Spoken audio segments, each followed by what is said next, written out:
Hey everybody, what's up? This is Sai, and this is my 6-month update. I apologize in advance for the weirdness of this camera angle. I'm recording this on my iPod because my computer is on its last legs, and so I'm not ready to say goodbye yet. So, anyways, this is going to be what's up. So I guess changes-wise, there haven't been too many changes that I noticed quite yet. Let's see, it's January, 6 months. Medical changes haven't been too, whatever, like more hair, voice changing, all that good stuff, but just slower. And I'm actually wondering, because Shark Week did come back at the beginning of this month, I'm debating if I need to up my dose or not. So I'm going to get blood work done and all that, which is just a pain in the ass, but in general, not too bad. I guess the biggest changes have been like family and social changes. So I went home for break, and that was fun and great, and I got to see my person, and it was really nice to get to catch up with them and like hang out and like actually go on dates because we weren't across the country from each other.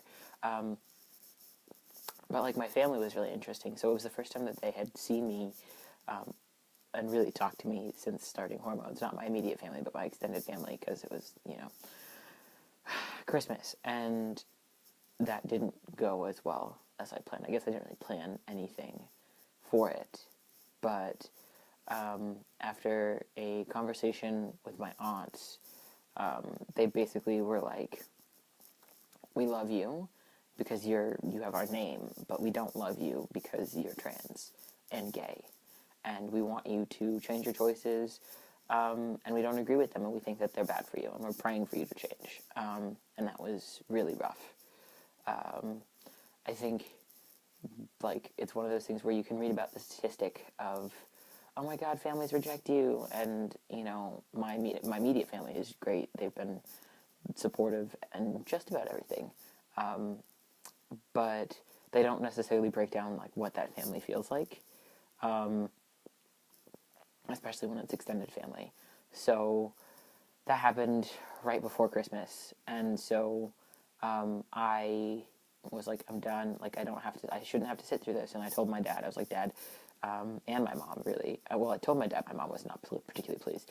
I was like, if they're coming, then I'm not to holiday functions. And he's like, really? I'm like, if they're coming to holiday functions, I'm not going. I'm not going to sit myself around people who actively, vehemently, like, don't accept me for who I am and love me regardless.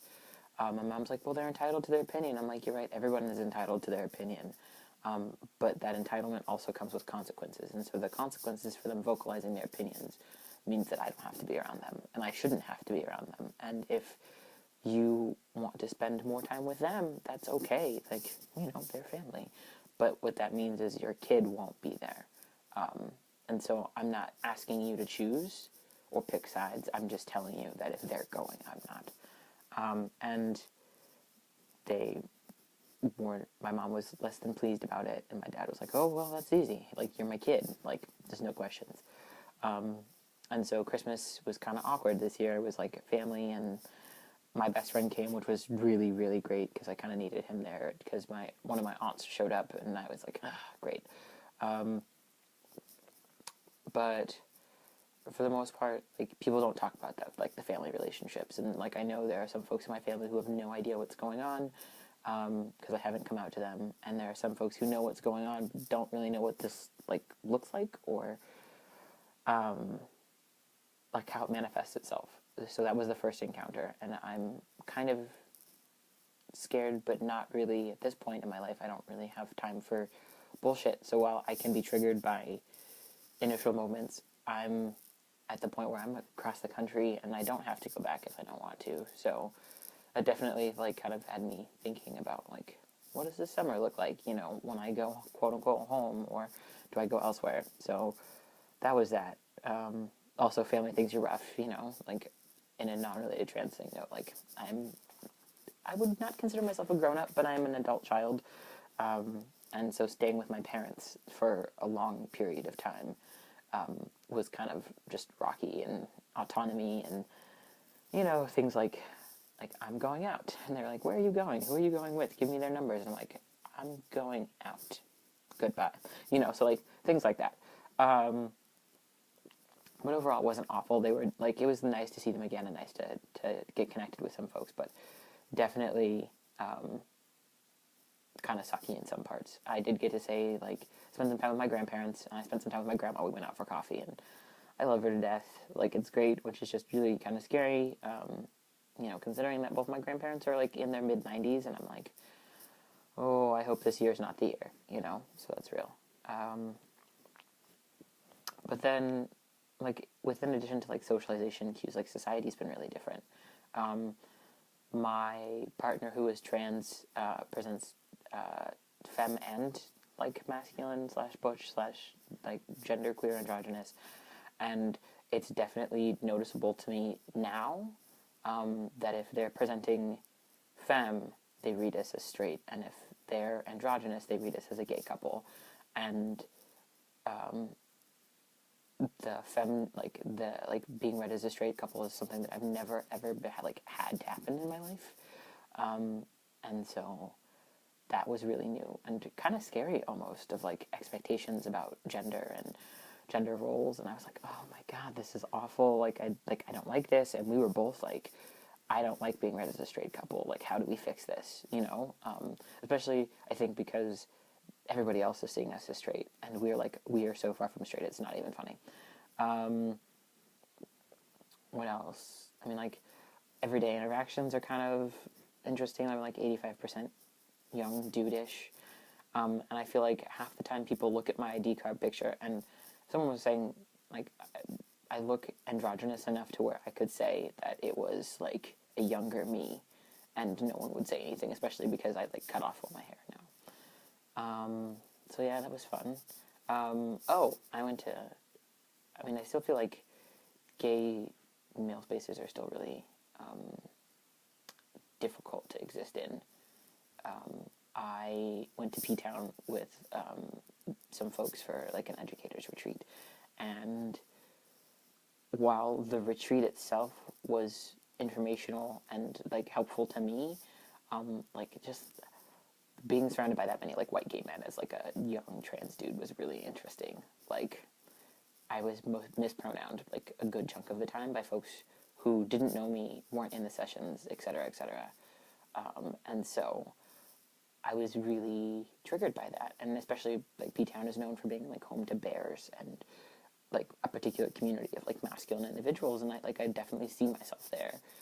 But this weekend it was, like, everything. I was, like, she and hers, a young lady, and I was, like, correcting people left and right, because I was like, I don't have time for this shit, but also it made me feel really uncomfortable about it. Like, do I not fit into your space? And so I, like, have this moment of, like, I'm having this moment recently, especially, where I'm like, yes, I'm still, like, a bearish individual, but, like, what does that community, like, need to look like for me to feel like I belong? Especially considering, like, these are people that I hang out with, and, especially right now, like, is this what I want to create when I think about creating a sustainable, like, trans community for myself? Is that where I fit?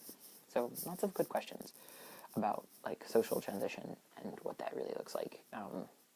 And, I'm also reminded that, like, lesbians in particular, I still don't necessarily jazz with large groups of lesbians. I feel kind of awkward, and actually, and maybe this is telling to my social situation, or well, I'm not really sure, but, like, at this retreat, there were, like, gay men, and then there were lesbians, and then there were, like, your run-of-the-mill queer folk, and I think I actually gravitated more toward the few, like, genderqueer, gender non-conforming folk, or hung out by myself. I was, like, not necessarily, but then what was really nice is my mentor showed up, and, like, had other black people, and so then I went to go hang out with the other black people. I was like, I feel infinitely more comfortable in this space than I did in spaces of white queer people, which was a new thing for me, considering before I had been very comfortable around, like, white queer people, and now, like, that was not the case. And so I'm wondering if that was a retreat, or if that's a new development,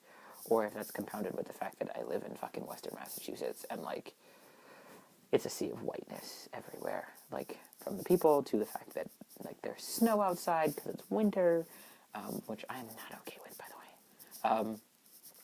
So like, you know, like different social things.